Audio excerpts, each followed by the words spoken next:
Good afternoon. Thanks for joining us across the fence. I'm Fran Stoddard. Today, we're putting the spotlight on the second largest college in Vermont. As part of our series on colleges and universities, we're going to learn about the Community College of Vermont, known around the state as CCV. CCV serves nearly 10,000 students. 94% of those students are Vermonters. CCV has 12 in-person locations from one end of the state to the other, and it also offers extensive online options. President Joyce Judy has been at the helm for over a dozen years. She is a statewide leader in increasing the number of students who continue their education after high school. She's also been key in expanding opportunities for adult learners with specific workforce education opportunities. We are delighted to have President Judy with us today. Welcome. Thank you so much, Fran. I'm so happy to be here and be able to talk with you and talk about the Community College of Vermont. Yeah, so I mentioned some basic statistics about CCV, but for viewers who may not be familiar with the college, just give us a sketch. How does CCV fit into Vermont's higher education landscape? So in 1970, then Governor Dean Davis had this vision to create a community college that would take education to Vermonters. Instead of asking Vermonters to come to a central location, we decided to create the Community College of Vermont, where we actually bring from education to Vermonters locally. So as a result of that, we now have 12 centers throughout the state of Vermont that serve, as you said in your introduction, over 10,000 Vermonters a year. And, you know, what's interesting about CCV is we serve just a huge diversity of students. Students come to us who are 16 and 17, still in high school doing dual enrollment. Some come to us and take their first 2 years of college and then plan to transfer. We serve a lot of veterans. We serve a lot of new Americans. We serve a lot of adults who are hurt in the workforce and now need to transition to a different job. People who are entering the workforce, or people who are second careers. They've had a career and now they want to do something different. So what's interesting for us is we serve a lot of different students, but they all are in the classroom for the same reason, and that is to learn. And it makes it so incredibly rich. And I'd like to get into this. You know, you do credits transfer to four-year institutions, providing students an optional pathway to bachelor's degree program. So can you describe a little bit more some of the opportunities students have to start at CCV and then continue on at a school like UVM or Champlain or St. Michael's? And Fran, that is a wonderful question, because so many students do this. Because of a lot of economic reasons, people are looking for ways to finance their education and get an education in as affordable way as possible. And so people can start at CCV, they can then transfer. We have more than 30 pathways with the University of Vermont, for example. Students can enter, can take their first 2 years, then they transfer to UVM, and it's a guaranteed transfer process. And the courses that they take at CCV just simply transfer to UVM. I should also mention that we are part of the Vermont State Colleges, and so students can transfer to Vermont Tech, to Northern Vermont University, to Castleton, just within our system. We also see a lot of students go to Champlain, a lot of students go to Norwich. They can stay in state, but they can also transfer their credits out of state. That's terrific. And, you know, CCV has also been offering online courses since 1996. And today, actually, a majority of your courses are online. How has remote learning evolved to meet the needs of today's students? You know, we started, as you mentioned, we started our first online course in 1996. We are all about access. So, you know, CCV is thought of as an access institution in Vermont. We really help people get started with their education.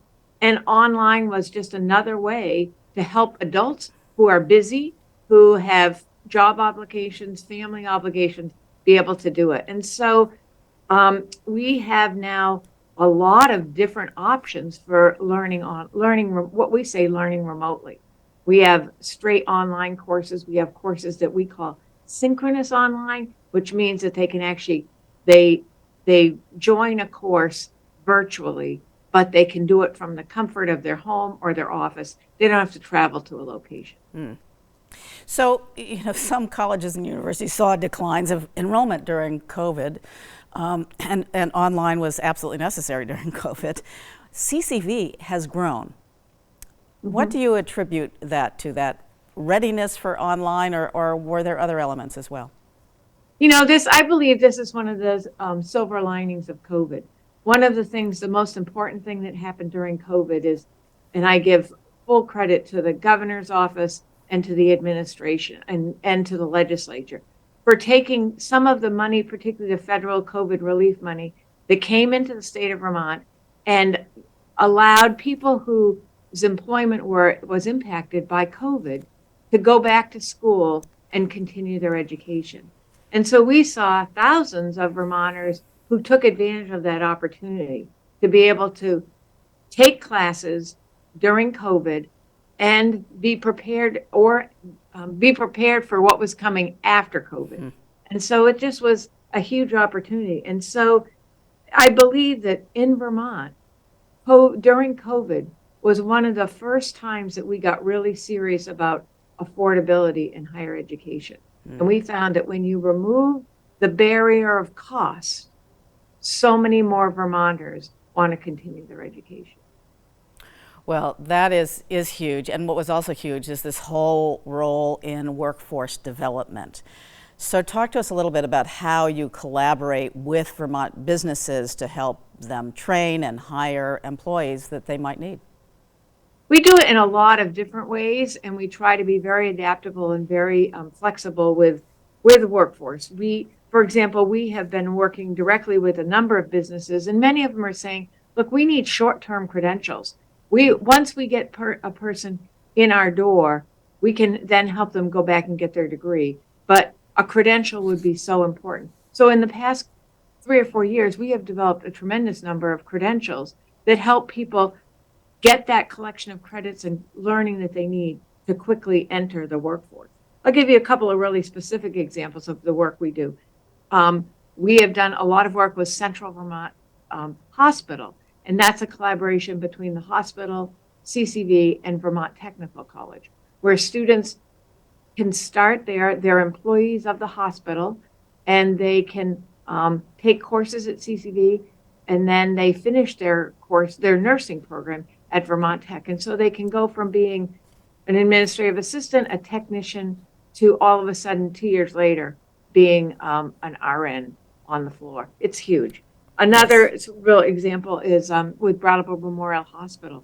They have done a very similar thing with medical assistants and helping people go from working part-time jobs with no benefits to completing a program in 4 months and having a full-time job at Brattleboro Memorial Hospital with benefits and a healthcare career. Because they've got the knowledge that the hospital wants them to have and that That's they need. exactly right. Yeah. Yep. Yep. And so we try to work really closely, and we have our associate degree programs, but we also are very willing and very flexible in terms of, okay, you tell us what you need and we'll figure out how to package it. Right. And I also mentioned a major focus of your work as president has been to increase the number of students who continue their education beyond high school. So briefly describe CCV's efforts to help more young Vermonters prepare for higher education and training and careers. We have 2 startling statistics in Vermont. One not so startling in that Vermont enjoys one of the highest high school graduation rates in the country.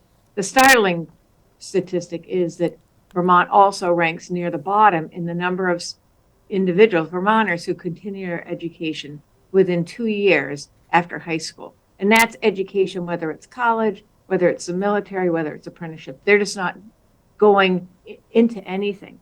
And so what we've started to do is we've created this continuum and reach down lower and lower. So we provide access days for middle school kids. We offer introduction to college and careers for 9th and 10th graders. We offer dual enrollment. We offer early college. These are all in conjunction both with Act 77 funding that was passed by the legislature. And we also have a huge partner. I have to give a huge shout out to VSAC, Vermont Student Assistance Corporation. They work really hand in hand with us in our work with high schools to really help more and more Vermonters see that they need, in order to get the jobs that are being created in Vermont, You need education beyond high school. And it's not always a college degree, but it could be a certificate. It's some kind of credential. Right. And that is what we're hearing so much from Vermont, from businesses. And training, that's terrific. And CCV also has strong relationships with the philanthropic community because, as you mentioned, affordability is huge when it comes to education. Talk about your work with the philanthropic community. You know, we have been so fortunate. We have amazing partners who believe in our mission and support our mission. And I will just talk about one in particular, the J. Warren and Lois McClure Foundation has been instrumental. They are a gift to Vermont. They have created what they call the Early College Promise Program, which is if a student goes to CCV and does their senior year and their first year of college at CCV, they will provide the funding to support that student to get their second year. So for all Vermonters now, they can get their first 2 years of college at no cost to them. That means free. And it is because of the wonderful philanthropic partners that we have in Vermont. Fantastic. And as quickly we're closing near the end of our time together after presiding over CCV for nearly 14 years, what are your goals for the coming decade? You know, my goals are really simple. It's really to continue the work that we're doing. My hope is that we can reach more and more Vermonters who need the education and the knowledge and the skills in order to get the jobs that are being created in Vermont. I want those good jobs to be held by Vermonters, and we need to do everything we can to help every Vermonter operating to their full potential. So it's really just continuing to deepen and create more and more partnerships with Vermonters, Vermont businesses, the philanthropic community. Our work is all about relationships. To find out more about the Community College of Vermont, you can go to their website, www.ccv.edu, ccv.edu. And President Joyce Judy, thank you so much for joining us today. It was my pleasure. Thank you. And thank you for joining us across the fence. I'm Fran Stoddard. Stay well.